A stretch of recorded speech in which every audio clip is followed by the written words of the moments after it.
Okay, now let's talk about the anatomy of the chainsaw grinder. The first angle that we are concerned about is the headstock angle. It is set between 35 and 40 degrees.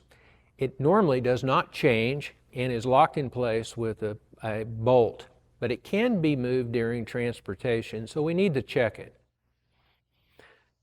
Second angle that we are worried about is the offset angle, which is called B in the Stihl manual. Again, this is an angle that we don't move for the most part. We keep it at 0 degrees. Now let's move to C, which sets the skew angle of the chain. You'll notice the top plate has an angle to it, and we call that the skew angle. That angle is always 30 degrees, and it's referenced right here with an indent mark. We can lock it. Or we, depending left or right, we go to minus 30 degrees and mark it.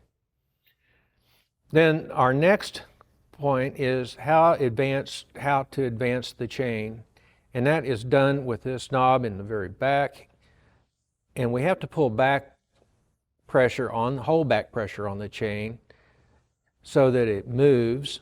We cannot have the chain locked and then come back because we're not going to make the adjustment, so we have to make certain that it's unlocked.